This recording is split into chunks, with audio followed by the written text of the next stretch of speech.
Namaskar, welcome to Human Resource Management classes and now we'll discuss about the career planning. We all are coming to certain organizations for our career planning.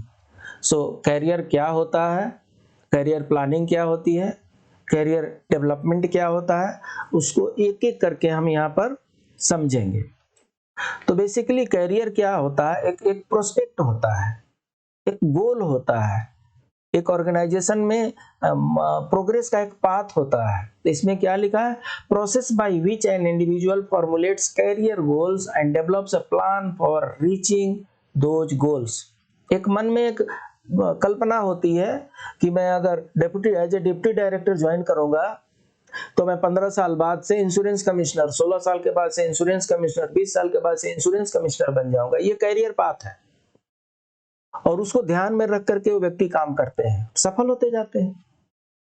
तो career planning में individual formulates करता है। Organisation के कुछ अपने hurdle हो सकते हैं, ऑर्गेनाइजेशन में कुछ ऐसे डेड लोग हो सकते हैं जो इस पाथ में रोड ब्रेकर के काम कर लें, हर्डल्स के काम कर लें। बट इंडिविजुअल की प्लानिंग होती है कि डीडी के बाद से मुझे डायरेक्टर बनना है, फिर मुझे एडिशनल कमिश्नर बनना है, फिर मुझे insurance assistant commissioner, insurance commissioner बनना है। ये सब चलता रहता है, ठीक है जी। तो career planning looks at careers through eyes of the individual employee. Career मेरा है और सपने भी मेरे हैं, इसलिए सोच भी मेरी होगी और इसलिए जो भी व्यक्ति ज्वाइन करते हैं, अगर मैं एसएसओ का ज्वाइन कर रहा हूं तो मैं उम्मीद करता हूं कि 3 साल बाद एडी बन जाऊंगा, उसके 3-4 साल बाद मैं डीडी बन जाऊंगा, उसके बाद से जेडी बनने की प्रोबेबिलिटी रहेगी, डायरेक्टर बनने की प्रोबेबिलिटी रहेगी। ये मेरे ख्वाब है, मेरे सपने हैं और ये in line with the organisational requirement है।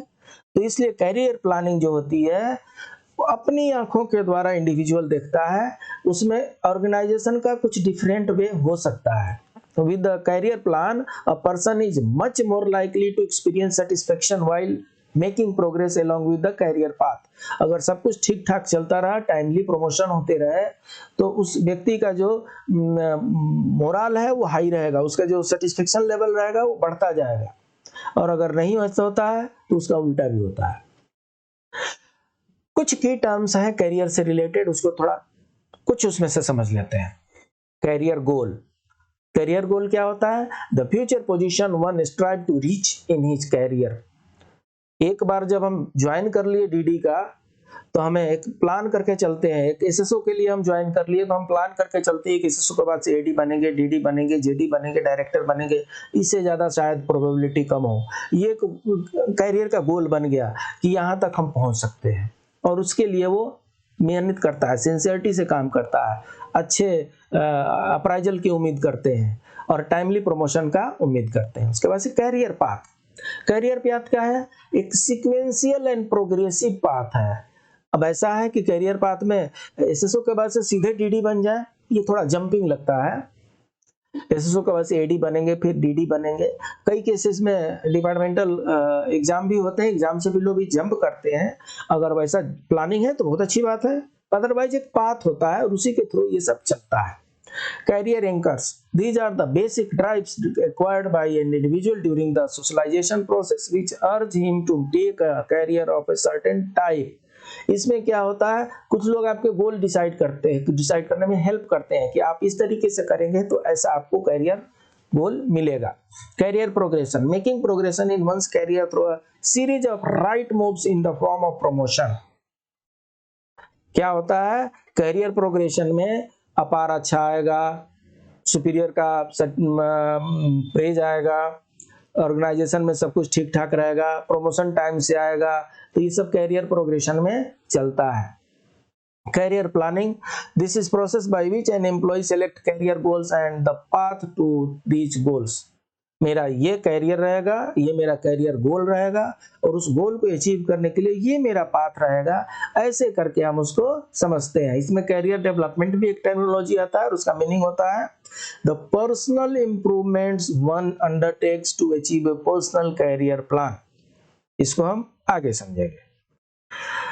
तो कैरियर का जैसा कि हमने बताया, career consist of a sequence of work related position occupied by a person during course of the life time.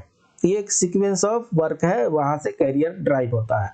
Career planning is the process of enhancing an employee's future value. Future value हमारा किस तरीके से बढ़ेगा वो career planning में decide करता है।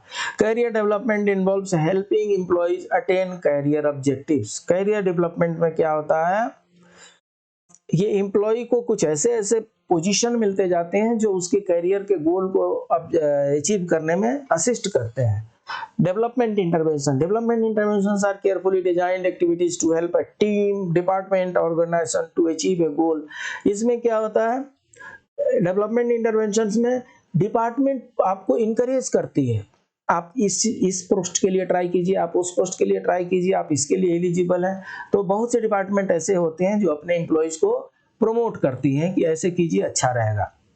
तो हमने डिफाइन किया है, career planning is the process by which one selects career goal and path to these goals. Career planning is the process in which one selects the career goal and the path both.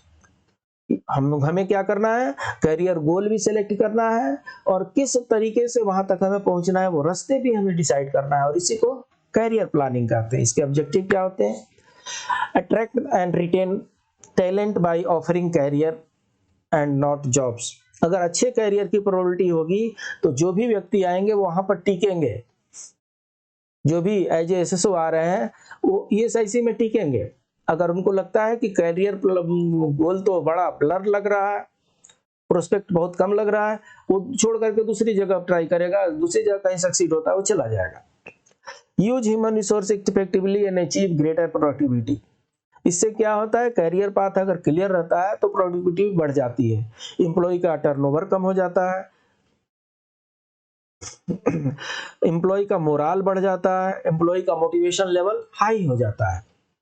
Features of career planning क्या है, it is a process rather than an event. ये कोई एक काम नहीं है, कोई event नहीं है, ये एक प्रोसेस है, चेन ऑफ इवेंट्स है।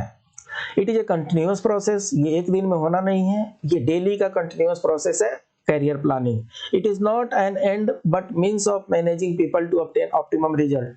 आगे बढ़ते जाए आगे बढ़ते जाए आगे बढ़ते जाए वाली स्थिति है ये। The basic aim of career planning is integration of individual needs and organisational needs. Individual की नीड है प्रमोशन, ऑर्गेनाइजेशन की नीड है मोर वर्क। सो इन दोनों का जो इंटीग्रेशन होगा वही कैरियर प्लानिंग में हेल्प करता है। तो फीचर्स ऑफ कैरियर प्लानिंग में क्या है, कंटिन्यूअस प्रोसेस होता है, अलाइन विद द कैरियर होता है, इट इज ए मींस है एंड नहीं है, कलेक्टिव रिस्पांसिबिलिटी होती है, performed by A dynamic environment होता है और उसके बाद से फॉलो अप होता है। ये इसका प्रोसेस है। कैरियर टाइम क्या होता है, पहले बिगिनिंग होता है, उसके बाद से फैलता है, एक्सपेंडिंग होता है, उसके बाद से कुछ परिवर्तन आते हैं, चेंज होता है, उसके बाद से मिड कैरियर होता है, और लास्ट में एक ऐसा भी टाइम आता है जो एंड हो गया, सुपरन्यूनेट हो गए, तो वहां पर एंड ऑफ कैरियर वहां पे माना जाता है। तो उसी को यहाँ पर कैरियर स्टेजेज में बताया गया है। पहले एक्सप्लोरेशन होता है, जॉब को एक्सप्लोर किया जाता है, एस्टैब्लिशमेंट होता है, जो एक्सप्लोर किए हैं वहां पर किसी एक जगह पर एस्टैब्लिश करते हैं अपने को, मिड कैरियर होता है, ग्रोथ बढ़ रहा है, ठीक ठाक है, लेट कैरियर है, लास्ट कैरियर है, ये मतलब ऊंचाई पे पहुंच गए, और ऊंचाई पर पहुंचने के बाद से क्या, रिटायर हो गए तो डिक्लाइन में आ जाता है। तो उसी चीजों को अलग अलग तरीके से ये समझाया गया है। तो इसमें क्या करना है, प्रोसेस में पहले एनालाइज कीजिए इंडिविजुअल स्किल को, नॉलेज को, एबिलिटीज को, एप्टीट्यूड को। मैं जिस गोल को लेकर के चल रहा हूँ, कैरियर प्लानिंग को लेकर चल रहा हूँ, am I capable to do that thing, वो हमें ध्यान में रखना है। उसके बाद से क्या ये ऑर्गेनाइजेशन मीट कर पाएगा या मुझे आउट ऑफ ऑर्गेनाइजेशन कहीं इसको मीट करने जाना पड़ेगा, इसको भी ध्यान देना है। उसके बाद से relating specific jobs to different career opportunities. बहुत से जॉब ऐसे होते हैं जहाँ पर कैरियर अपॉर्चुनिटी अच्छी होती है, और कुछ जगह ऐसे होते हैं जहाँ पर कैरियर अपॉर्चुनिटी अच्छी नहीं होती है, कम होती है, उसको भी ध्यान देना है। तो preparing and implementing action plan including acquiring resources for achieving goals. होना ये चाहिए कि जो भी आपके प्रोमोशनल एस्पेक्ट है ऑर्गेनाइजेशन के, उसका एक प्लान ऑफ एक्शन बनाइए। मई महीने में अपार हो जाएगा, जून महीने में सीनियरिटी लिस्ट निकल जाएगी, जुलाई में डीपीसी हो जाएगा, और अगस्त सितंबर से जो डीपीसी हुआ था उसके अगेंस्ट में जैसे जैसे लोग रिटायर होते जाएंगे वैसे वैसे उस वैकेंसी को फुलफिल करते रहेंगे। एक प्लान बनाइए, 5 वर्षीय 10 वर्षीय नहीं, हर साल होना चाहिए। और जो नहीं करते हैं, take him on the task, निकाल दो उसको जॉब से। सोने वालों को नहीं बैठना चाहिए डिपार्टमेंट में। Effective career planning, effective career planning में क्या होता है? Support from top management. अगर अच्छा सा मैनेजमेंट होगा तो आपको सपोर्ट करेगा आपके ऑर्गेनाइजेशन में ग्रोथ करने के लिए। Goals should be let down is clearly, सब कुछ पहले से बता दिया जाएगा। रिवार्ड परफॉर्मेंस रहेगा उसमें। Appreciate placement of employee, employee को बीच बीच में अप्रिसिएट करते रहना। ऐसा नहीं है कि ये मेमो ले लो, negative memo is a negative motivation, डरा करके किसी से काम करा लेना। Appreciation is a positive motivation, किसी को अप्रिसिएट करके तो देखिए, वो उस दिन 1 घंटा एक्स्ट्रा बैठ करके काम करेगा। और किसी को मेमो देके देखिए, वो 5 मिनट पहले ही भाग जाएगा। ये उसको समझ में आ जाता है कि मैं पागल के साथ काम कर रहा हूँ, ये सिर्फ यही काम करता है। तो इसलिए इसको ध्यान देना है।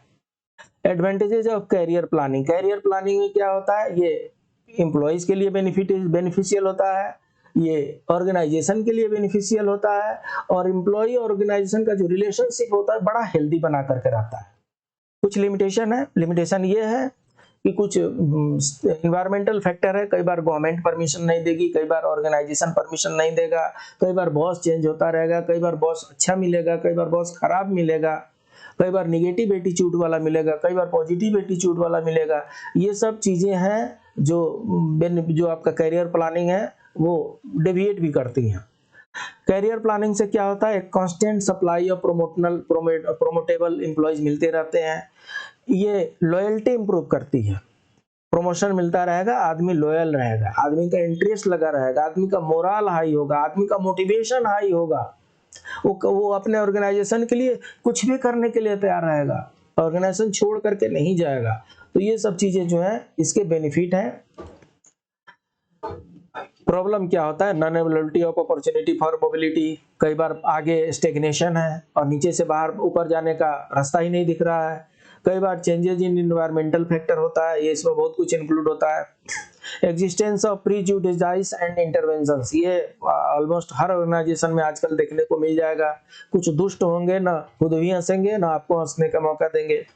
Decline in career opportunity, career opportunity ऊपर वाला ही कम करता जाएगा तो ग्रोथ ही नहीं हो पाएगा।